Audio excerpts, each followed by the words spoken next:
Hello साथियों, आप सभी का स्वागत है आपके अपना यूट्यूब चैनल पाल इंफॉर्मेशन सेंटर में। दोस्तों, मैं पुनः हाजिर हूँ एक नया विज्ञापन के साथ, एक नया बम्पर वैकेंसी के साथ।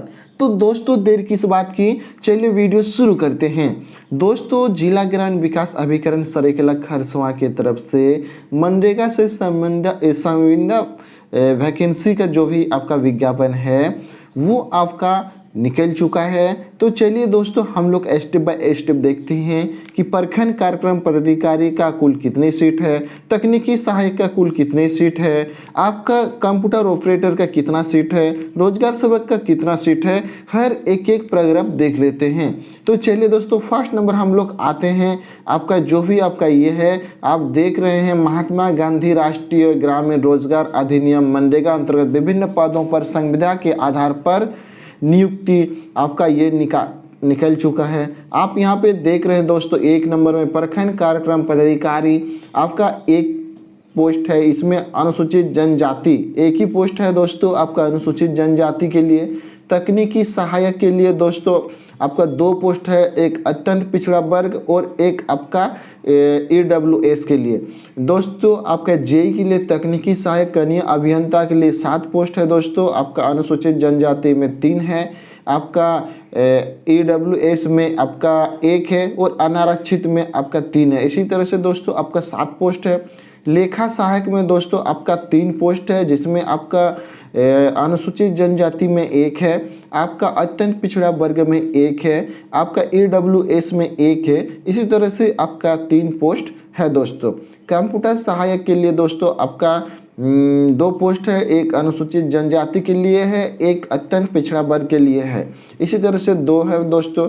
रोजगार सेवक के लिए 15 है, जिसमें अनुसूचित जनजाति का 6 है, आपका अत्यंत पिछड़ा वर्ग के लिए 1 है, आपका EWS के लिए 2 है और आपका अनारक्षित के लिए 6 है। इसी तरह से आपका 15 पोस्ट है दोस्तों। आप सरायकेला में जो भी कैंडिडेट भरना चाहते हैं आप रोजगार सेवक में भर सकते हैं। उसके बाद अगर आप ST SC में जो भी आपका सीट के अनुरूप वैकेंसी दिख रहा है उसमें आप भर सकते हैं।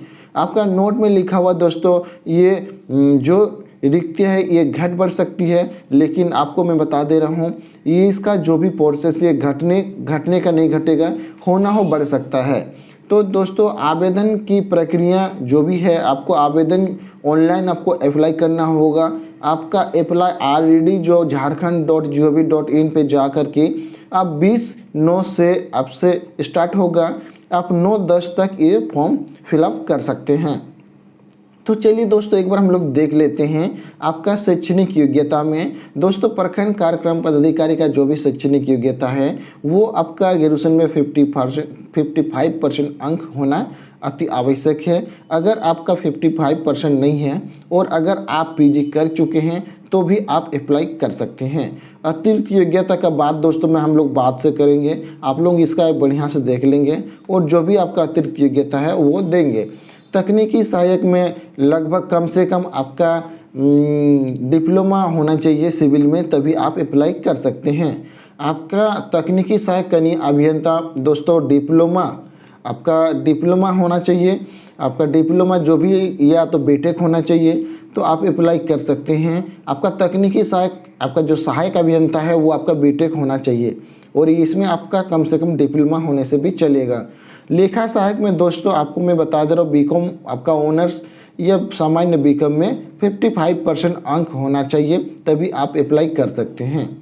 ये चलिए दोस्तों, फिर हम लोग कंप्यूटर सहायक में देख लेते हैं। कंप्यूटर सहायक मान्यता प्राप्त आपकी संस्था से BSc आपका होना चाहिए, BSc कंप्यूटर ऑनर्स होना चाहिए, BSc कंप्यूटर सामान्य होना चाहिए या BCA होना चाहिए, या आप ग्रेजुएशन करने के बाद अगर PGDCA किए हैं तो अप्लाई आप कर सकते हैं। तो चलिए फिर हम लोग देख लेते हैं इसका अतिरिक्त योग्यता हम लोग देख लिए हैं।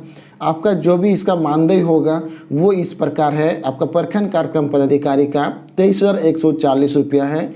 आपका तकनीकी सहायक जो सहायक अभियंता है दोस्तों उसका 22,000 है और आपका जो भी कनीय अभियंता है आपका 19,000 है। लेखा सहायक का दोस्तों 14,300 रुपया है। कंप्यूटर ऑपरेटर का जो भी आपका मानदेय है 14,300 रुपया ही है। दोस्तों ग्राम रोजगार सेवक का 11,000 रुपये आपका मानदेय है। इसी तरह से दोस्तों सभी का मानदेय मिलेगा। तो चलिए दोस्तों, आपका जो भी अप्लाई कौन कितनी एज तक आप कर सकते हैं। आपका अनारक्षित वर्ग 35 वर्ष होना चाहिए, पिछड़ा वर्ग 37 वर्ष, महिला आपका अनारक्षित जो भी है आपका 38 वर्ष, और ST SC आपका 40 वर्ष आप होना चाहिए। आपका एक सर्विसमैन के ये में आपका 5 वर्ष और छूट दिया जाएगा। तो इसी तरह से आप भर सकते हैं दोस्तों ये अप्लाई कौन कर सकता है? क्या आपके सरायकेला डिस्ट्रिक्ट के ही आवेदक ही आवेदन कर सकता है? तो ऐसा बात नहीं है, ये ऑल ओवर इंडिया के कहीं भी कोने से आप अप्लाई कर सकते हैं अगर ये वीडियो देख रहे हैं। चूँकि आपका ये रहेगा कि जो भी झारखंड राज्य के अनुसूचित जनजाति या जो भी आपके वर्ग के जो आपका अनारक्षित है वो आपको नहीं मिलेगा, आपको जनरल कैटेगरी में आना होगा। तो इसी तरह से दोस्तों आपको ये यहाँ पे आपको देख रहे हैं, आपका जब भी आप अप्लाई करेंगे, ये अप्लाई करने के टाइम शपथ पत्र देना होगा। शपथ पत्र आप अगर नहीं देते हैं तो आपका रद्द हो जाएगा। तो ये सब अब जितने भी है आपको देख के ठीक से आप अप्लाई करेंगे ताकि आपका फॉर्म कभी रद्द ना हो और रिजेक्ट ना हो। आपका जो भी आपका आवेदन के साथ आपको आवेदन अपलोड करना है, यहाँ पे आपका स्वहस्ताक्षरित फ़ोटो, आपका रंगीन फ़ोटो होना चाहिए। आज का डेट में सब रंगीन फ़ोटो ही निकलता है। आपका अंग प्रमाण पत्र जो भी आपका मार्कशीट है वो आपको देना चाहिए। आपका जो भी संस्था, सरकारी संस्था से मान्यता, वो आपको देना चाहिए। जाति आवासीय जो भी है आपको वो सब आपको देना होगा। एफिडेविट आपको देना होगा जिसको हम लोग शपथ पत्र कहते हैं। इसी तरह से आप बढ़िया से अप्लाई कर सकते हैं। आपको आधार या ड्राइविंग या कुछ भी आपका जो भी आपका पैन कार्ड हो तो ये सब आपको देना होगा।